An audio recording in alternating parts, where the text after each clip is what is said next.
ഒരു സംഖ്യയുടെ 1/6 ഭാഗം 1/5 ആയാൽ അതിൻ്റെ 5/6 ഭാഗം എത്ര? ഒരു സംഖ്യയുടെ 1/6 ഭാഗം നമുക്ക് തന്നിട്ടുണ്ട് 1/5 ആണ്. ആ സംഖ്യയുടെ 5/6 ഭാഗമാണ് കാണേണ്ടത്. അപ്പോൾ സംഖ്യ നമുക്കറിയില്ല, സംഖ്യ എക്സ് എന്നെടുക്കുക. സംഖ്യ സമം എക്സ്. ഇനി ഭാഗം എന്ന് പറഞ്ഞാൽ ഗുണിക്കുകയാണ് ചെയ്യേണ്ടത്.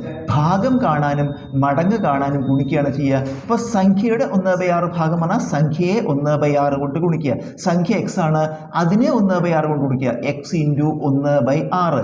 ഇത് സംഖ്യയുടെ 1/6 ഭാഗമാണ്. അത് നമുക്ക് തന്നിട്ട് 1/5. ഇപ്പോൾ സമം എന്നിട്ട് നമുക്ക് 1/5 എന്ന് എടുക്കാം. എക്സ് ഇൻറ്റു 1/6 സമം 1/5. ഇതൊന്ന് എക്സ് കാണണമെങ്കിൽ ഈ ഇൻറ്റു 1/6 വലത്തോട്ട് കൊണ്ടുപോകണം. ഇൻറ്റു 1/6 വലത്തോട്ട് കൊണ്ടുപോകുമ്പോൾ 1/6 റെസിപ്രോക്കൽ എഴുതുക, 1/6 വിൽക്രമം എഴുതുക. അപ്പോൾ എക്സ് സമം വലതുവശത്ത് എന്താ ഉള്ളത്? 1/5 ഇൻറ്റു 1/6 അങ്ങ് എടുക്കുമ്പോൾ അതിൻ്റെ അംശവും ഛേദവും പരസ്പരം മാറ്റിയിടുക, ഇൻറ്റു തിരിച്ചിടുക, 6/1. നമുക്കിതിൽ ഗുണിക്കുക. അംശവും ഗുണിക്കുമ്പോൾ 1 ഇൻറ്റു 6, 6/5 ഇൻറ്റു 1, 5.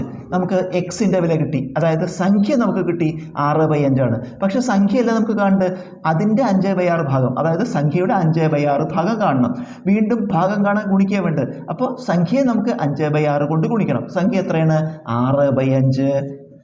അതിനെ 5/6 കൊണ്ട് ഗുണിക്കണം. 5/6 കൊണ്ട് ഗുണിക്കുമ്പോൾ 6 വെട്ടിപ്പോയി, 5 വെട്ടിപ്പോയിട്ട് ഉത്തരം 1 കിട്ടും. അതായത് സംഖ്യയുടെ 5/6 ഭാഗം എത്രയാണ്? 1 ആണ്.